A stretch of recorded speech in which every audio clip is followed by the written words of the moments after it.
Hi friends, இன்னைக்கு நம்ம என்ன பார்க்க போறோம்னா green chicken எப்படி பண்றதுன்னு இன்னைக்கு பார்க்க போறோம். green chicken பண்றதுக்கு தேவையான ingredients மல்லித்தழை, புதினா, பெரிய வெங்காயம், பச்சை மிளகாய், இஞ்சி, பூண்டு. இது எல்லாத்தையும் நல்ல மைய ஃபைன் பேஸ்டா அரைச்சுக்கோங்க. அரைச்ச அந்த பேஸ்ட்டை நீங்கள் வாங்கியிருக்கிற ஃப்ரெஷ் க்ளீன்டு சிக்கனில் நல்லா போட்டு பிசைஞ்சுக்கோங்க. இது எல்லா இடத்துலையும் படுற மாதிரி நல்லா பண்ணிக்கோங்க. அதுக்கப்புறம் ஒரு ஸ்பூன் தயிர் எடுத்து ஆட் பண்ணிக்கோங்க.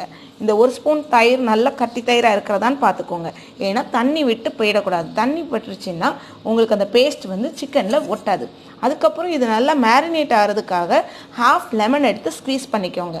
இங்கே நான் ஒரு 400 கிராம் சிக்கன் எடுத்து பண்ணியிருக்கேன். இந்த 400 கிராம் சிக்கனுக்கு எவ்வளோ தேவையோ அதுக்கேற்ற மாதிரி மல்லித்தழை, புதினா எல்லாம் அளவு காட்டியிருக்கேன். அந்தளவு எடுத்துக்கோங்க. இப்போ நல்லா பிசைஞ்சி எல்லா இடத்துலையும் பொட்டிடுச்சுன்னு நீங்கள் கன்ஃபார்ம் ஆன பிறகு நீங்கள் என்ன செய்கிறீங்கன்னா இதை நல்லா க்ளோஸ்டாக ஏர்டைட் கண்டெய்னரில் வச்சிடுறீங்க.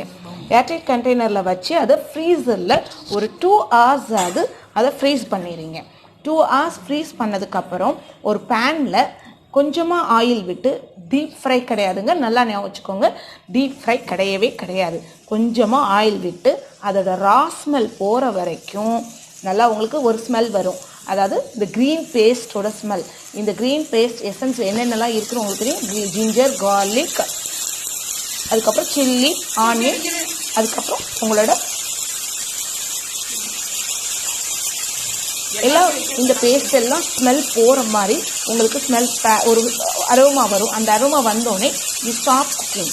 இப்படி எல்லா பீசஸையும் ரோஸ்ட் பண்ணி எடுத்துக்கோங்க.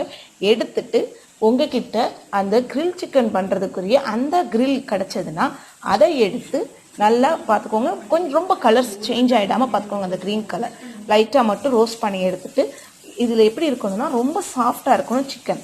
அதனால் இந்த கிரில்லில் வச்சோடனே அதெல்லாம் மெல்ட் பண்ணும், கொஞ்சம் பேர்ன் ஆகும். அப்போனா தான் அந்த பேர்னிங் ஸ்மெல் நல்லாயிருக்கும். அங்கங்கே பிளாக் கலரில் உங்களுக்கு தெரிகிறது எல்லாமே அந்த பேர்ன்ட் திங்ஸ் தான்.